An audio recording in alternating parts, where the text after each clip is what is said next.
وہ سیدھا ہے، اس میں بجلی ضائع ہو جاتی ہے،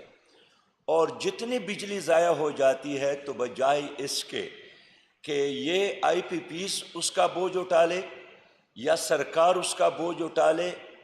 اس کا بوجھ بھی غریب پاکستانیوں پر یہ ڈالتے ہیں۔ ہمیں یاد ہے کہ گزشتہ عرصے میں ایک سابق وزیر اعظم نے چائنا کے ایک کمپنی کے ڈائریکٹر سے پوچھا جو 22 کروڑ چائنیز کو بجلی مہیا کرتی ہے، اس کمپنی کا مالک تھا، کہ اچھا یہ بتائیں کہ جب آپ 22 کروڑ لوگوں تک بجلی مہیا کرتے ہیں تو آپ کے لائن لیسز کتنا ہے، کتنا بجلی آپ ضائع کرتے ہیں؟ اس نے کہا کہ زیرو، ہم تو کوئی بھی ضائع نہیں کرتے، کوئی بھی ایسا کیس نہیں ہے۔ اور یہی وجہ ہے کہ گزشتہ عرصے میں یعنی سالانہ 1000 بلین ہم لائن لاسز میں ادا کرتے ہیں۔ اگر ہم 20 سالوں کا جائزہ لے لیں تو 20 ٹریلین رقم پاکستانی عوام لائن لاسز میں ان کمپنیوں کو ادا کرتے ہیں، سرکار کو ادا کرتے ہیں۔ آپ مجھے بتائیں، اتنا بڑا ظلم ایک حکومت نے دنیا میں کہیں بھی عوام کے ساتھ کیا ہے جس طرح پاکستان کی حکومت کر رہی ہے؟ تو یہ لائن لاسز 100% نہ اہلی، نہ لائقی، مس مینجمنٹ، جو بھی آپ کہیں، سرکار کی ہے، ان اداروں کی ہے، اور بوجھ غریب عوام اٹھاتا ہے۔ تو اگر یہ 20 ٹریلین کا بوجھ آپ کے اوپر نہ پڑتا تو آج پاکستان کے عوام اس طرح نہ روتے۔ تیسری بڑی بات یہ ہے کہ گزشتہ عرصے میں ہمارے ملک میں جو سب سے ایک اہم ادارہ تھا وابڈا تھا، اور ان مافیاز نے مل کر سرکار کو راضی کیا کہ اس وابڈا کو تقسیم کرے ڈسٹریبیوشن کمپنیز میں، اور بجلی تقسیم کرنے کے لیے انہوں نے نئے کمپنیاں بنائیں۔ آپ خود اس کے نام جانتے ہیں کہ اس میں لسکو ہے، ٹسکو ہے، اسلام آباد آئسکو ہے، جسکو ہے گجرانوالہ کا، فسکو ہے فیصل آباد کا، لسکو ہے، مسکو ہے، ہسکو ہے، اس طرح سکر الیکٹرک پاور کمپنی ہے، کسکو ہے، کے الیکٹرک ہے، یہ پرائیویٹ 11 کمپنیاں ہیں۔ ان 11 کمپنیوں کے تمام تر اخراجات بھی ہم اٹھاتے ہیں۔ یعنی اگر ایک کمپنی کا ایک سی او ہے جن کی تنخواہ کے بارے میں آپ سن کر حیران ہوں گے، اس کے ساتھ پھر 4 جنرل مینیجر ہوتے ہیں، پھر ان کے ساتھ اور عملہ ہے، پھر ان کے بنگلے ہیں، پھر ان کی گاڑیاں ہیں، پھر ان کے ریسٹ ہاؤسز ہے، پھر ان کی ٹی آر ڈیز ہے۔ تو آپ حیران ہوں گے کہ ایک چھوٹا سا ادارہ ہے جو صرف بجلی مہیا کرتی ہے، ان کے اندر ایک پوری طرح ایک نظر نہ آنے والی ریاستیں اور حکومتیں بن گئی ہیں۔ اس کا بوجھ بھی ہمارے اوپر ہے۔ جماعت اسلامی اس لیے سمجھتی ہے کہ ان تمام ڈسٹریبیوشن کمپنیوں کو ختم کر کے ایک ہی اتھارٹی بنایا جائے تاکہ ان کے انتظامی اخراجات کا بوجھ ہمارے عوام پر نہ پڑے، پاکستانیوں پر نہ پڑے۔ محترم صاحب حضرات، تیسرا بڑا مسئلہ یہی ہے کہ جو بجلی چوری کرتا ہے، بجلی چوری کون کرتا ہے؟ یہ غریب آدمی نہیں کر سکتا ہے، ظاہر ہے کوئی ٹرک ڈرائیور، کوئی ٹیکسی ڈرائیور، کوئی عام صحافی، کوئی عام انجینئر، ڈاکٹر، پروفیسر، کوئی عام دکاندار یہ کام نہیں کر سکتا ہے۔ اس بجلی چوری میں سب سے زیادہ جو ملوث ہے وہ سرکار کے اپنے ادارے ہیں۔ ایک عام میٹر ریڈر کا کیا مجال کہ وہ ڈپٹی کمشنر کے گھر جائیں، وہ کمشنر کے گھر جائیں، وہ چیف سیکرٹری کے گھر جائیں، وہ وزیر اعلیٰ کے گھر جائیں۔ اور یہی وجہ ہے کہ گزشتہ خبر ہے کہ خود ایف بی آر کے اپنے، یعنی ایف بی آر جو سب سے زیادہ ایک ذمہ دار ادارہ ہے، ان کے دفاتر نے بل ادا نہیں کیے۔ ہمارے گورنر ہاؤسز ہے وہ بل ادا نہیں کرتے۔ خود وزیر اعظم کا اپنا گھر، یعنی ذاتی گھر نہیں جو سرکاری گھر ہے، 6 کروڑ 70 لاکھ روپے وہ مقروض، ہمارے ججز کے، ہمارے سرکاری جتنے ریسٹ ہاؤسز ہیں، ہمارے تانے ہیں، پٹوار خانے ہیں، بڑے بڑے جاگیردار ہیں، بڑے بڑے کارخانہ دار، یہ سب کے سب ایسے ہیں کہ بل ادا نہیں کرتے۔ میں ایک مثال دیتا ہوں کہ ایک شوگر مل ہے، اس پر 3 کروڑ روپیہ کے واجبات تھے۔ وابڈا والے گئے، ان کے ساتھ معاہدہ کیا کہ آپ 300 روپے ماہانہ ادا کریں گے، اور ظاہر یہ قیامت تک بھی ادا نہیں ہو سکتے۔ اس کے بدلے یہی ادارے ایک غریب آدمی کے اوپر اس طرح جھپٹتے ہیں جس طرح ایک شاہین، ایک باز اپنے شکار پر جھپٹتا ہے۔ ہم سمجھتے ہیں کہ بجلی کا جو نظام اس وقت تباہ ہوا ہے، یہ سرکار نے خود تباہ کیا ہے، اس کا ذمہ دار عام آدمی نہیں ہے، اور غریب آدمی کے بجلی کاٹنے کی بجائے ان لوگوں کی طرف توجہ دینے کی ضرورت ہے جنہوں نے ارب ہا چوری کر کے بوجھ عوام پر ڈالا ہے۔ گزشتہ ہماری اس تحریک کے نتیجے میں تھوڑی بہت حرکت حکومت نے جو شروع کی ہے، اندازہ کر لے کہ 7 دنوں میں 6 ارب کی ریکوری کی ہے، تو یہ تو صرف 7 دنوں کی محنت ہے۔ تو میں سمجھتا ہوں کہ یہ جو مفت خورے ہیں پاکستان میں، اور یہ بھی سرکار کے اپنے اعداد و شمار ہے کہ 220 ارب سے زیادہ ایسے لوگ ہیں جو بجلی کا بل ادا نہیں کرتے۔ ہم سمجھتے ہیں کہ یہ پاکستانی عوام کے ساتھ ظلم ہے، پاکستانی عوام کی بنیادی انسانی حقوق کی خلاف ورزی ہے جو حکومت کرتی ہے۔ اللہ رب کریم نے پاکستان کو بڑے وسائل دی ہے، خاص کر آبی وسائل، اور ہماری اسٹڈی ہے، میں نے اس مہم سے پہلے اسلام آباد میں نیشنل انرجی کانفرنس طلب کی،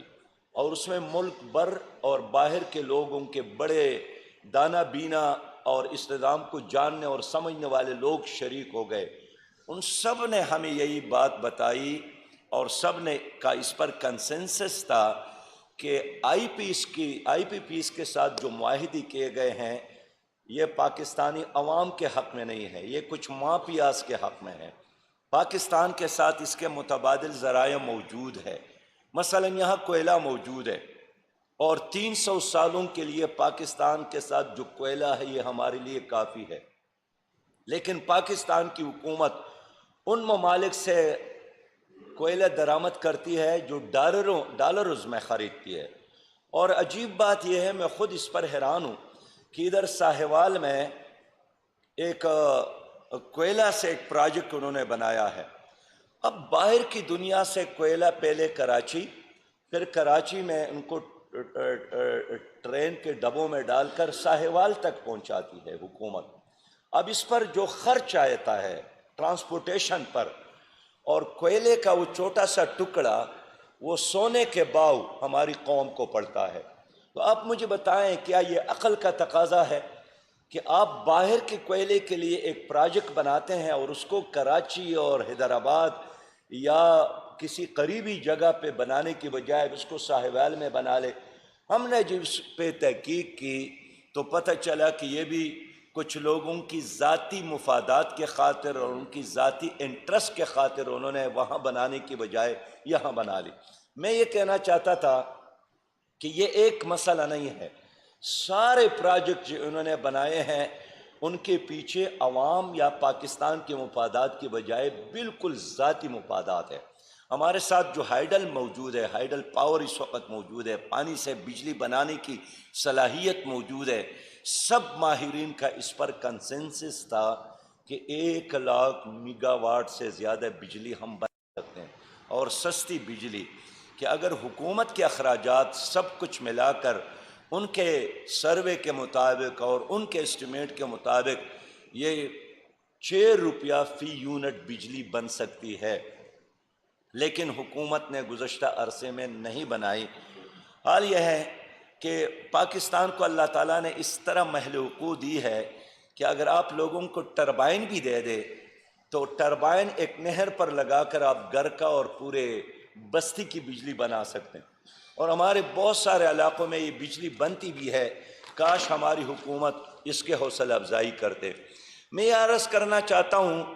کہ ہمارے ہاں جو سولر انرجی کی گنجائش موجود ہے، ہمارے کچھ ماہرین کا اس پر اختلاف بھی ہے، لیکن بیشتر مجموعی اس پر اتفاق تھا کہ 30 لاکھ میگا واٹ بجلی بنانے کی گنجائش موجود ہے سولر میں۔ اب آپ دیکھیے، آپ کا ایک بہت بڑا ملک ہے جرمنی میں، وہاں سولر پر 100% اس کا انحصار ہے،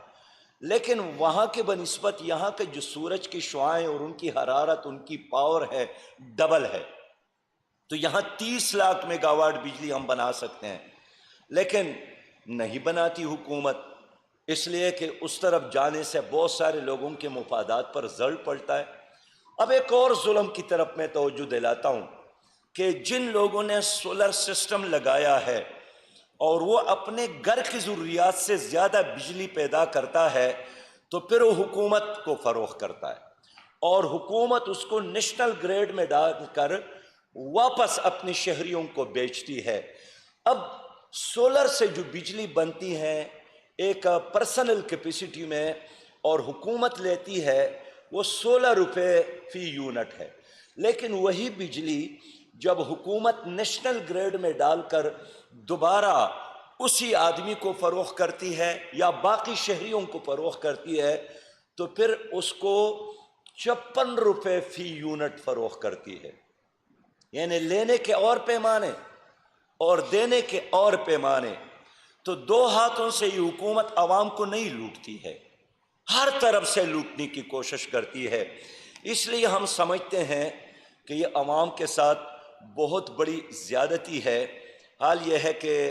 ہمارے جو لوگ ہیں، ملک سے محبت کرنے والے ہیں، پیار کرنے والے ہیں، بجلی کا بل ادا کرنے والے ہیں، لیکن جب حکومت خود ڈاکہ ڈالنے پہ آ جائے تو پھر عوام سے یہ لوگ کیا گلہ کرتے ہیں۔ تو ہم سمجھتے ہیں کہ یہ جو ظلم ہے، اس کا راستے کو اگر ہم بند نہیں کر گئے تو آج ہمارے اوپر جو 75 روپے فی یونٹ بجلی لینے کا دباؤ ہے، یہ آگے بڑھ کر یہ 100 روپے فی یونٹ تک جائے گا۔ میرے محترم انتہائی پیارے معزز صحافی حضرات، اس کے علاوہ ایک اور جرم جو حکومت کر رہی ہے، ظلم جو حکومت کر رہی ہے، وہ ٹیکسز کا ہے۔ یہ جو ایک بل آپ کو ملتا ہے، اس بل میں 15 اقسام کے ٹیکسز ہے، جو 48% اصل قیمت سے زیادہ اس ٹیکسز کے بہانے حکومت آپ سے وصول کرتی ہے، اور یہ بین الاقوامی اصولوں کے خلاف ہے۔ اس لیے کہ بجلی مہیا کرنا ایک ریلیف ہے حکومت کی طرف سے، ایک ذمہ داری ہے حکومت کی، تو کیا ایک ریلیف کے بہانے آپ مزید عوام کو لوٹنا، یہ کہاں جائز ہے؟ اور اس لیے 48% زائد بل ہماری حکومت اپنی عوام سے وصول کرتی ہیں، جو میں سمجھتا ہوں کہ سرتاپا عوام کے ساتھ ایک ظلم ہے۔ محترم صحافی حضرات، ہم اس لیے چاہتے ہیں کہ اس مسئلے کو ہم سب مل کر حل کرنے کی طرف کوشش کریں، اور ہم نگران حکومت سے کہنا چاہتے ہیں کہ اگر آپ کی مجبوری نہیں ہے ان مافیاز کو خوش کرنا، اگر آپ سپورٹ نہیں کرنا چاہتے ان مافیاز کو، تو اب وقت آیا ہے کہ ان معاہدوں کو آپ ختم کر لیں۔ اس کے لیے بے شک بین الاقوامی عدالت میں بھی جانا پڑے تو جانا چاہیے۔ ان معاہدوں کے حوالے سے ہم مطالبہ کرتے ہیں کہ ان کا ایک فرانزک آڈٹ ہو کہ کتنا ان اداروں نے اور ان آئی پی پیز نے ہمیں لوٹا ہے اور کتنا پیسہ ان کو پہنچا ہے، اور پھر خصوصی طور پر وہ لوگ جنہوں نے اس قوم کو بیوقوف بنایا ہے اور ایک طویل عرصے سے اس بہانے یہ لوٹ رہی ہے، ہم سمجھتے ہیں کہ ان پر بھی کیسز بنایا جائے، اس لیے کہ انہوں نے ایک آدمی کے ساتھ ظلم نہیں کیا، پوری قوم کے ساتھ ظلم کیا ہے۔ ان کا احتساب کیا جائے اور بے رحم احتساب کیا جائے۔ یہ نہ اہل حکومت ہے، انہوں نے ریلوے کو تباہ کیا، آج آپ کا ریلوے 100 ارب سے زیادہ خسارے میں جا رہا ہے۔ انہوں نے پی آئی اے کو تباہ کیا، آج ہر مہینے آپ کا پی آئی اے 12 ارب سے زیادہ خسارے میں جا رہا ہے۔ انہوں نے آپ کا سٹیل مل تباہ کیا اور 600 ارب سے زیادہ آپ کا اسٹل مل خسارے میں ہے، انہوں نے وابڈا کو تباہ کیا۔ تو میں سمجھتا ہوں کہ جس قوم کو اللہ تعالیٰ نے زمرد کے کان دیے ہیں اور زمرد کے کان خسارے میں، جس قوم کو اللہ تعالیٰ نے سونے کے ذخائر دیے ہیں اور وہ بھی خسارے میں ہے، تو میں سمجھتا ہوں کہ ہماری تباہی اور بربادی کا ذمہ دار کوئی اور نہیں ہے، ہم خود اپنی تباہی کی ذمہ دار ہے، اور اس کے 100% ذمہ داری آتی ہے ان پارٹیوں پر جنہوں نے گزشتہ عرصے میں حکومت کی ہے۔ میں سمجھتا ہوں کہ اس مہنگے بجلی کی تمام تر ذمہ داری پی ڈی ایم کی حکومت، پی ٹی آئی کی حکومت اور پیپلز پارٹی پر آتی ہے، اس لیے کہ آئی پی پیس کے جو اونر اور مالکان ہے ان 3 پارٹیوں میں شامل ہے، اور یہی وجہ ہے کہ جب سابق حکومت کو پتہ چلا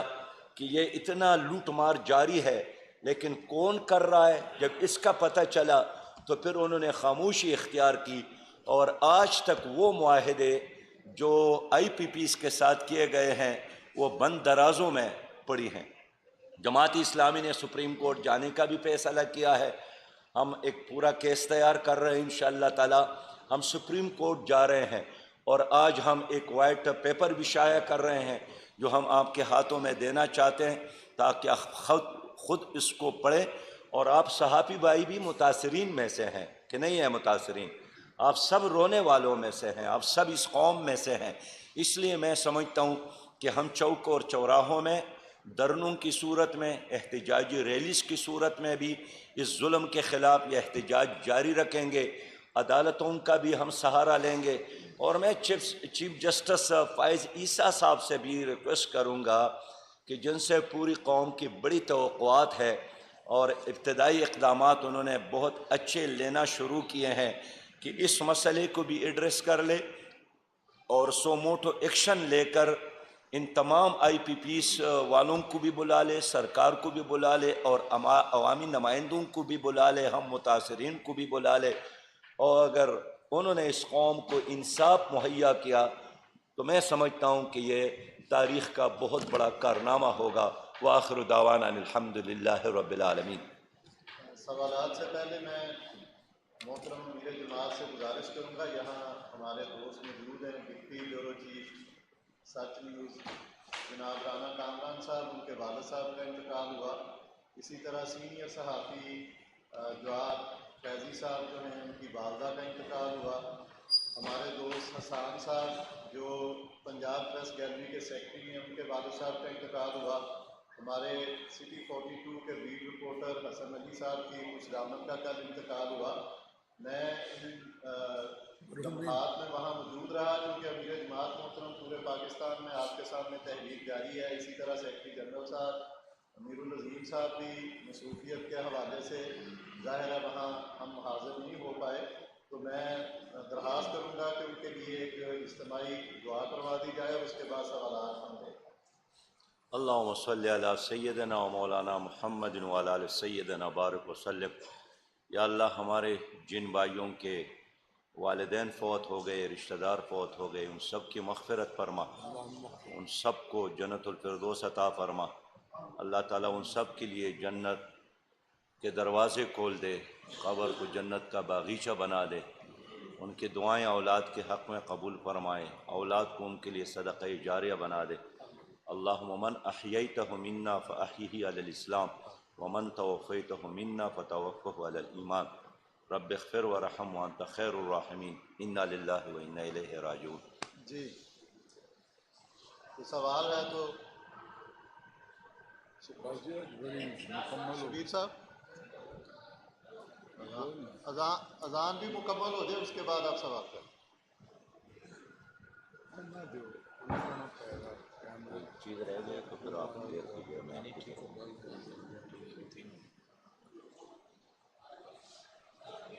اذان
نسیم محسن صاحب.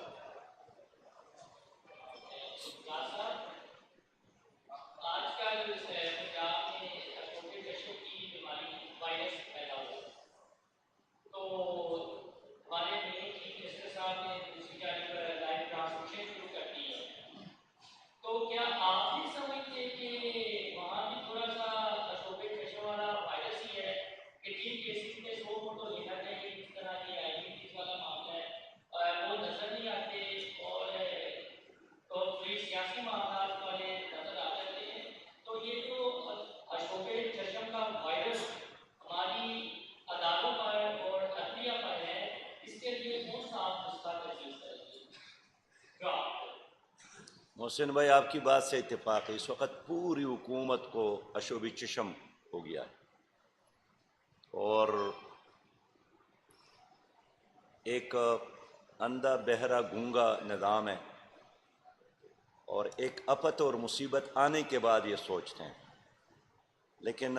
میرا جو تجربہ ہے وہ یہی ہے کہ جب بھی کوئی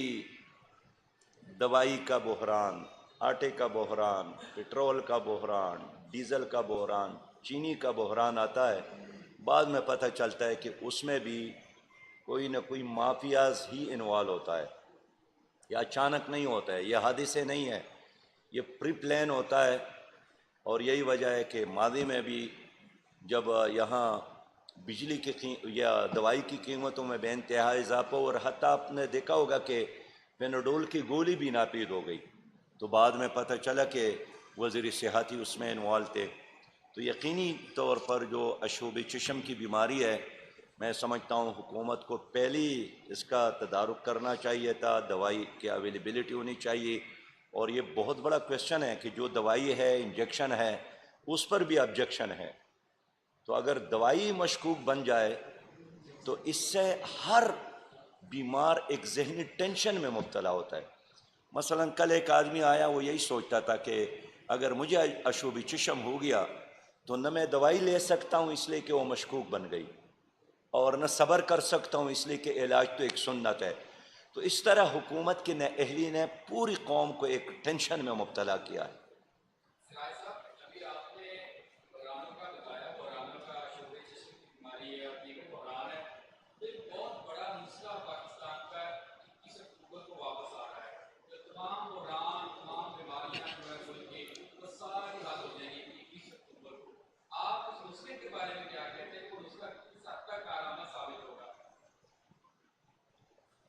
بیمار ہوئے جس کے سبب کیا ہے؟ دیکھیے میں سمجھتا ہوں کہ ہم جن مسائل سے دوچار ہے شاید ہی کوئی ایسا مسئلہ ہو جس میں ان لوگوں کا ہاتھ نہ ہو اس میں جن کے بارے میں آپ اشارہ فرما رہے ہیں. اور یہ صحیح بات کی امیر العظیم صاحب نے کہ بیمار ہوئی جس کے سبب اسے اتوار کے لونڈے سے دوا دیتے ہیں.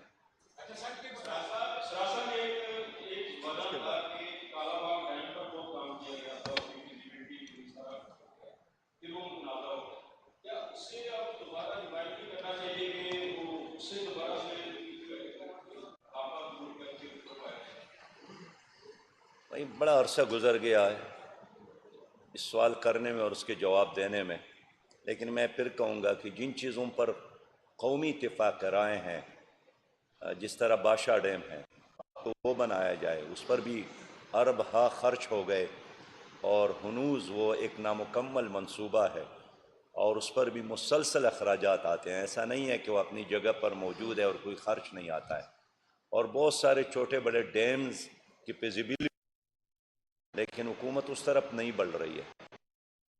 ملک صاحب ایک منٹ، ملک صاحب باری باری.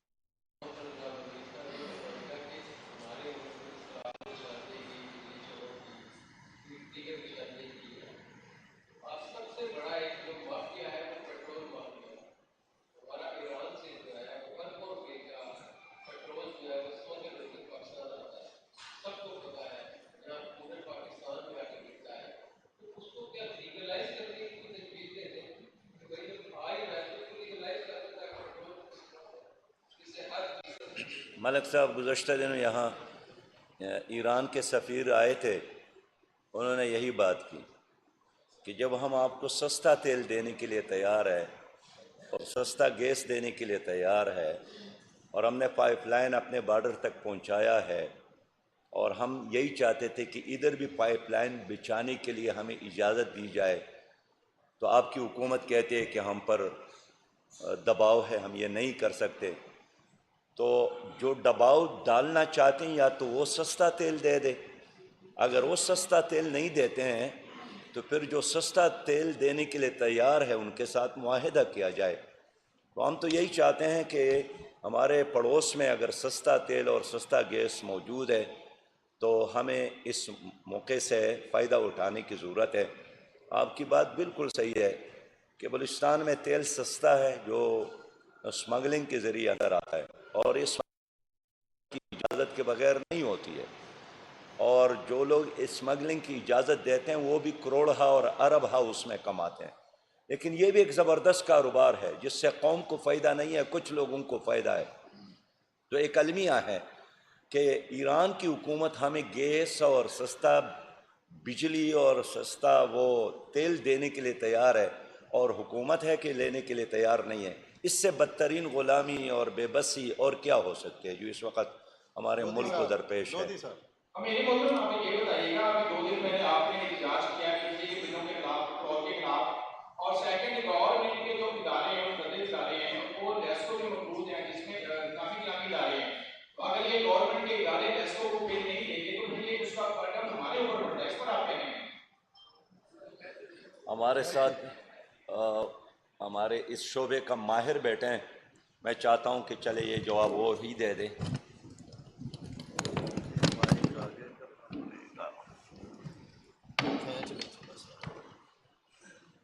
بسم اللہ الرحمن الرحیم۔ سب سے پہلے تو محترم میرے جماعت نے بڑی تفصیل کے ساتھ اس پوری اسٹوری کو بیان کیا ہے اور اس کے سارے اسپیکٹس کے اوپر انہوں نے گفتگو کی ہے، لیکن اگر آپ صرف پاکستان کا جو انرجی کرائسس ہے اس کے حوالے سے صرف یہی پوائنٹ ذہن میں رکھ لیں کہ 90s کی ڈیوریشن میں جب کہ آئی پی پی سے معاہدے کیے جا رہے تھے اور کانٹریکٹ کے اندر آئی پی پیز کو جو پالیسی بنائی گئی انرجی پالیسی 93 انرجی پالیسی میں باقاعدہ یہ پوائنٹ ڈالا گیا کہ ہمیں اٹریکٹیو آفرز دے کر آئی پی پی سے معاہدے کرنے ہیں۔ یہ پالیسی کابینہ نے منظور کی، اٹریکٹیو آفرز کے ساتھ انہوں نے معاہدے کیے، آئی پی پیز کے ساتھ ان کانٹریکٹس کے اندر ان کو شامل کیا گیا، جو کیپیسٹی سرچارج ان کو ہم نے پے کیا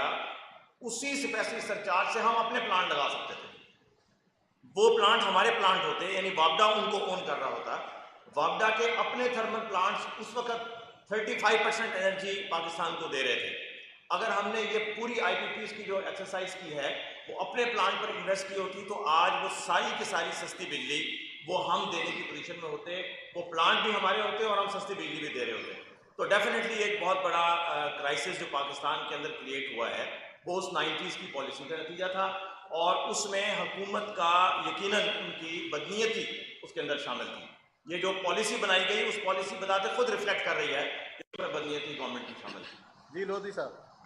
بتا دیں اس وقت پیٹرول اور بجلی کی مہنگی قیمتوں پہ تمام جو سیاسی مسائل ہیں خاموش کا ہٹائی بنی ہے، تو کافی اسلامی واحد جماعت کو ظاہر کی ہے، لیکن عوام کا رسپانس کیوں نہیں ملا؟ وہ بے حسی کا مظاہرہ کر رہے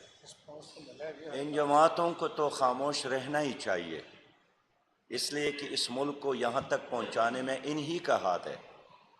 اور گزشتہ 5 سالوں میں جن پارٹیوں نے حکومت کی ہے یہ مہنگائی اور بے روزگاری اور قیمتوں میں اضافے کا جو عذاب ہے یہ انہی کی وجہ سے ہے۔ اب وہ کس منہ کے ساتھ عوام کا سامنا کریں گے، کس چہرے کو لے کر عوام کے پاس جائیں گے؟ اس وقت قوم جس دلدل اور عذاب میں ہے انہی کی وجہ سے، یہی وجہ ہے کہ وہ اس پر کوئی ایک لفظ بھی کہنے کے نہ موڈ میں ہے اور نہ اخلاقی جواز رکھتے ہیں۔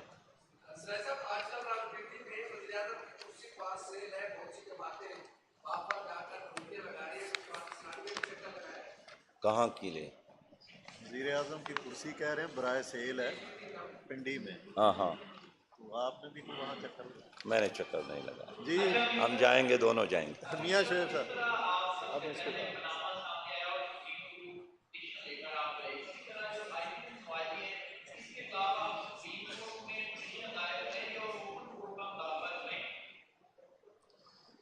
یہ صاحب کی بات بالکل صحیح ہے، آپ کی تجویز بہت اچھی ہے، میں سپورٹ کرتا ہوں.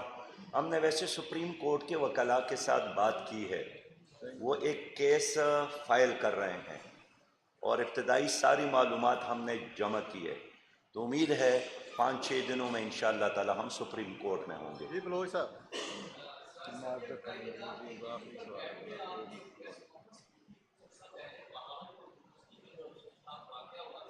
اس کے حوالے سے اور یہ کہا تھا کہ اگر اس کی غیر جانبدارانہ تحقیقات نہ ہوئی اور ریئیکشن نہ دیا تو پھر جماعت اسلامی جو ہے وہ اپنا نیا بن گئی، لیکن اس کے پھر آپ کی طرف سے خاموشی ہوئی. اب آپ دودھی کے بلوں کے خلاف آپ نے تحریک شروع کی ہے، اس تحریک کا بھی معاملہ بھائی تو نہیں ہوگا کہ آپ اسے روکا چھوڑ دیں؟ پیارے بھائی، ہمارے مقامی جو وہاں جماعت اسلامی کی قیادت ہے ان کو پرسو کر رہی ہے اور کمیٹی بھی بنی ہے اور والدین کی طرف سے ایک جرگہ بھی بنا ہے اور وہ سب مل کر اس کیس کو پرسو کر رہا ہے. جب ہم نے محسوس کیا کہ اگر حکومت نے اس پر مٹی ڈالنے کی کوشش کی یا چھپانے کی کوشش کی تو پھر انشاءاللہ تعالی ہم سڑکوں میں ہوں گے، احتجاج بھی کریں گے. آخری لیکن سوال. اس وقت وہاں ہمارے لوگ اس کو پرسو کر رہے ہیں. لاسٹ.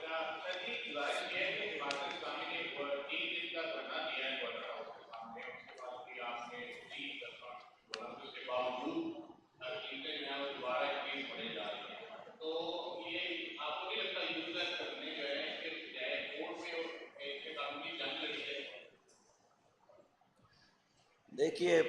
میں عرض کروں کہ اب گیس کے قیمتوں میں اضافے کے حوالے سے اور ہر مہینے میں گیس میٹر کا کرایہ لینے کے حوالے سے ہم گئے ہیں ہائی کورٹ اسلام آباد ہائی کورٹ میں، لیکن اب تک وہ کیس نکلا نہیں ہے. تو ہر چیز کو ہم عدالت میں بھی لے جا رہے ہیں، لیکن جب تک عوام ظلم کے خلاف نہیں اٹھیں گے اور احتجاج کا حصہ نہیں بنیں گے تو یہ اندھے بہرے اور گونگے دیواریں ہیں، یہ بات نہیں سنتے ہیں.